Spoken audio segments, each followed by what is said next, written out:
সালাম আলাইকুম, সুফিয়া রান্নাঘরে আপনাদের সবাইকে স্বাগতম। আজ নতুন একটা রেসিপি নিয়ে আসলাম আপনাদের মাঝে।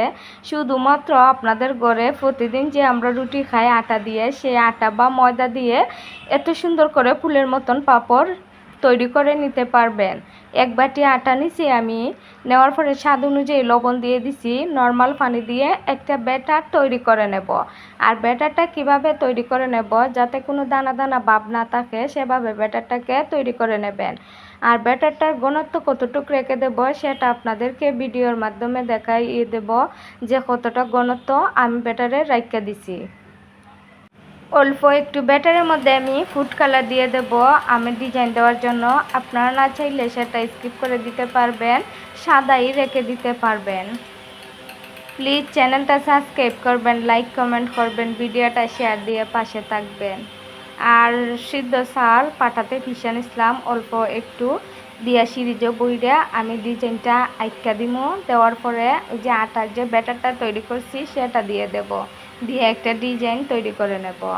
আর কাগজের মধ্যে একটা ডিজাইন আইকা নিছি সহজের জন্য। আপনাদের যদি ডিজাইনটা ভালো না লাগে আপনারা অন্য আরেকটা ডিজাইন দিয়ে দিতে পারেন।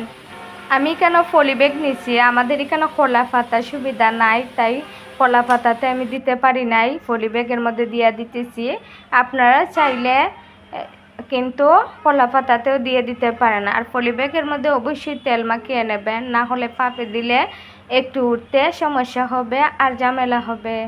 আমি দুইটা পাঁপড় তৈরি করে আপনাদেরকে দেখিয়ে দিতেছি কতটা সহজে কিন্তু আপনারা এই পাঁপড়টা ফুলের মতো পাঁপড়টা তৈরি করে নিতে পারবেন। জানেন না আটা ময়দা দিয়ে কি কখনো এত সুন্দর করে ফুলের মতো পাঁপড় তৈরি করেছেন? না হলে একবার হলেও ভিডিওটা দেখে তৈরি করে নেবেন। সহজে আর কম সময়ে কিন্তু সময় বাঁচানো যায়, এভাবে ফুলের মতন করে সুন্দর ডিজাইনের পাঁপড় তৈরি করা যায়। প্লিজ ভিডিওটা পুরো দেখবেন, স্কিপ করবেন না। আপনারা যদি পুরো ভিডিও দেখেন তাহলে আমরা আরেকটা নতুন ভিডিও করার উৎসাহ পাই আর সাহস যোগায় মনের ভিতরে। মাধবপুর গ্রামে ভাঙা বটগাছের নিচে প্রায় প্রতিদিন বিকেলে বসত রাহুল। এক সময় এই জায়গাটা ছিল তার আর মাহিরার দেখা করার জায়গা। পিছনে ধানক্ষেত, পাশে পাখির ডাক আর সামনে তাদের স্বপ্ন। মাহিরা ছিল সাহসী মেয়ে, গরিবের ঘরের হলেও বই পড়তে ভালোবাসত। রাহুলের মতো গ্রামের ছেলেকে সে ভালোবাসত মনে প্রাণে। দুজনের স্বপ্ন ছিল শহরে গিয়ে একসাথে কিছু করবে, একটা ছোট্ট লাইব্রেরি খুলবে, হয়তো কোনো দিনই একটা ছোট্ট বাড়ি। কিন্তু স্বপ্নের থেকেও বাস্তব বড় কঠিন। একদিন রাহুল শহরে গেল চাকরির খুঁজে, প্রতিশ্রুতি দিয়ে গেল তুই অপেক্ষা কর, ফিরব শুধু তোর জন্য। মাহিরা অপেক্ষা করলো, প্রথমে প্রতিদিন, পরে প্রতি সপ্তাহে চিঠি আসতো। আস্তে আস্তে কমে গেল, ফোনও বন্ধ থাকতো অনেক সময়। একদিন হঠাৎ রাহুলের এক বন্ধুর মাধ্যমে খবর এলো রাহুল শহরে অন্য এক মেয়েকে বিয়ে করেছে, সরকারি চাকরি পেয়েছে, নাকি নতুন জীবনে গড়েছে। মাহিরা কিছু বলল না, শুধু পরদিন সেই পুরনো বটগাছের নিচে এসে একটা চিঠি রাখলো রাহুলের জন্য। চিঠিতে লেখা ছিল, ভালো থেকো রাহুল, আমি কষ্ট পেয়েছি কিন্তু তোমার ভালো থাকাটাই চেয়েছিলাম সব সময়।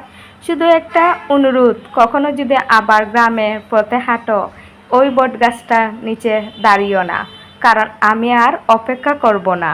এরপর মাহিরা আর কাউকে ভালোবাসিনি, কিন্তু ভেঙে পড়িনি। সে আজ গ্রামের স্কুলে শিক্ষকতা করে, মেয়েদের নিজের মতন শক্ত করে গড়ে তুলতে শিখায়।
চুলার মধ্যে আগুন দিয়ে পাতিল বসাই নিছি, পাতিলের মধ্যে পানি দিয়ে দিছি, পানিতে বলক চলে আসলে আমি আমার পাঁপড়টা দিয়ে দিছি। দিয়ে দেওয়ার 2-3 সেকেন্ড পরেই আমার পাঁপড়টা সিদ্ধ হয়ে যাবে। তেমন একটা বেশি সময় লাগে না, কম সময়ের মধ্যেই পাঁপড়টা সিদ্ধ হয়ে যায়।